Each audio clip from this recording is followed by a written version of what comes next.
Ghosts have been in folklore since the beginning of time. The Cherokee people of North Carolina had stories of little people that lived in the mountains. Many people are skeptical of these phenomena that have impacted several events. One such event was the Battle of Gettysburg during the Civil War. Many soldiers at the battle recall seeing the ghost of General George Washington fighting alongside the Union troops.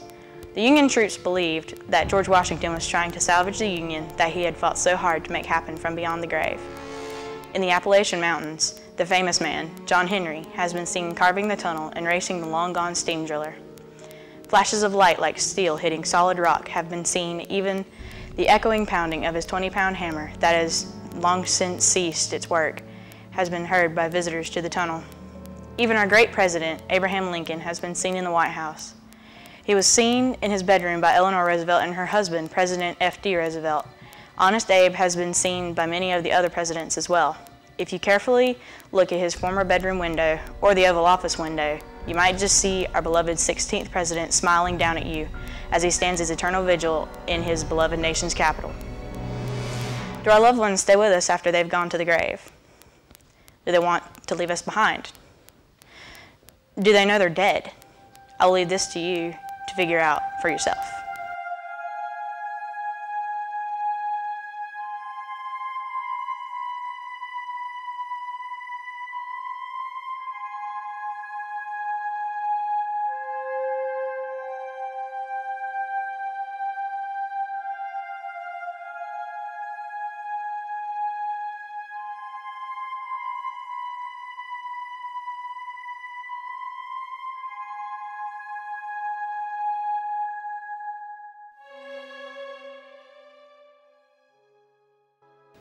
Even the local people of the Thomasville area have had encounters with the paranormal.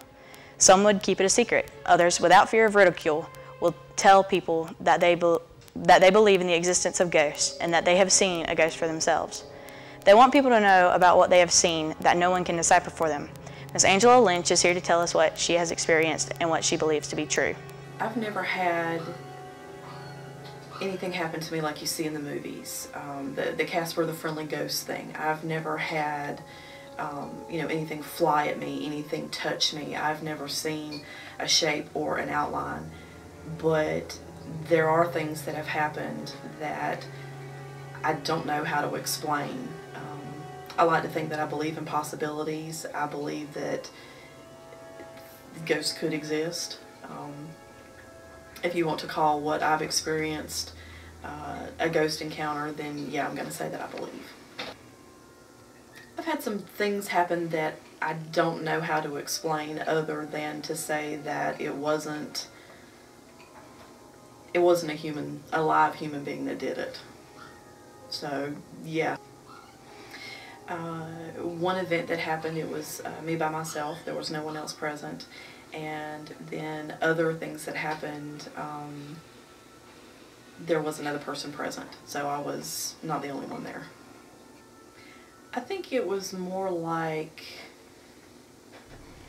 them just wanting us to know that they were there.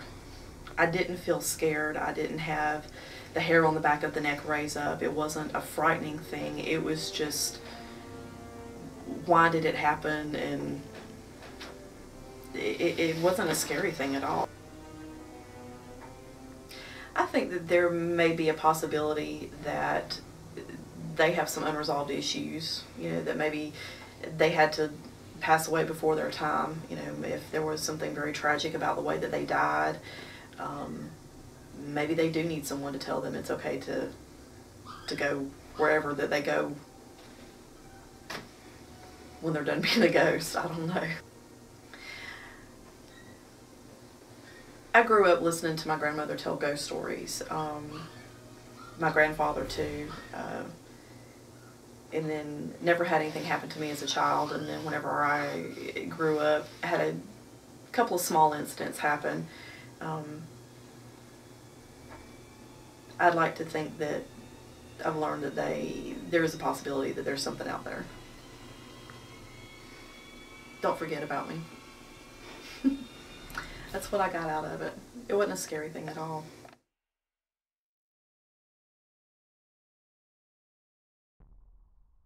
Paranormal investigators are the people that are true believers in the paranormal.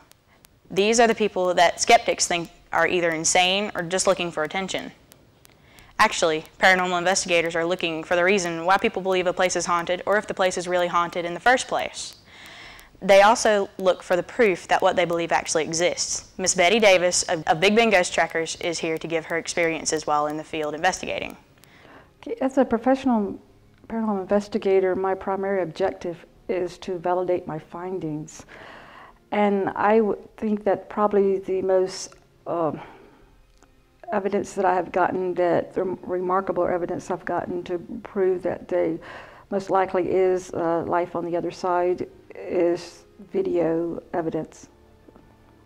Monticello Opera House, I have an apparition of John Henry Perkins, the proprietor of the Opera House, a full-bodied apparition on videotape.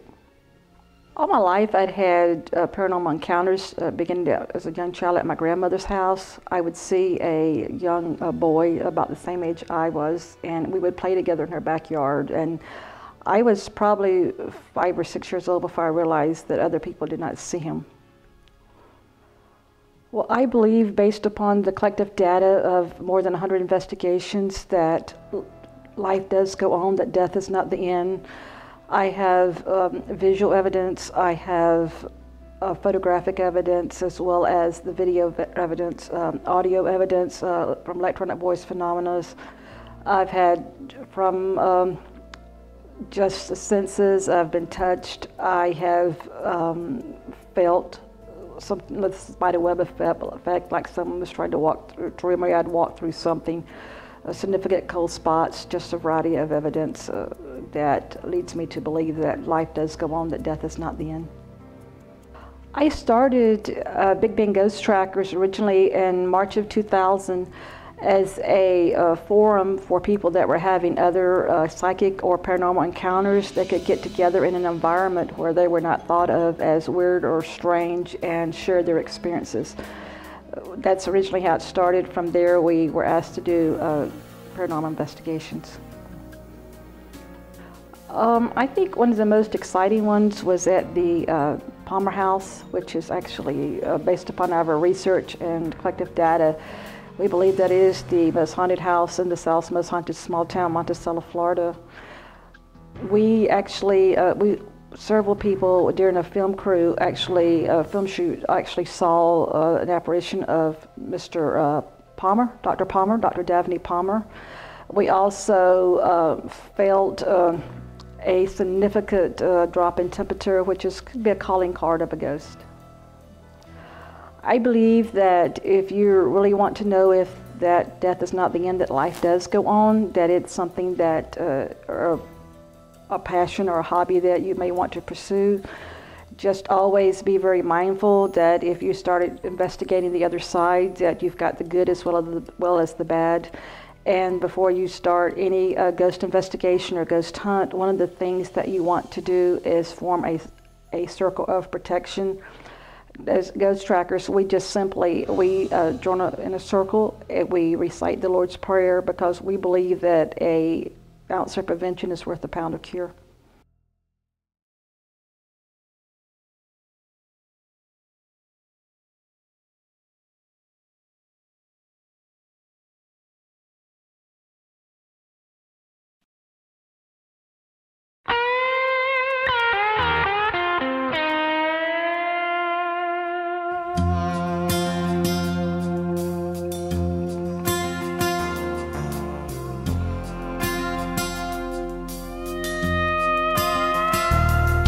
Way back in the 30s, in the little town of Wilder, lived an old man and his lovely little daughter. They ran gambling for a living, it was the best place around. All the men would come and lay their money down. Her daddy was a jealous man, but Johanna fell in love. He kept saying the man dealt a bad hand. So deep in the night, when all the world is quiet, someone came and took her lover's life. Johanna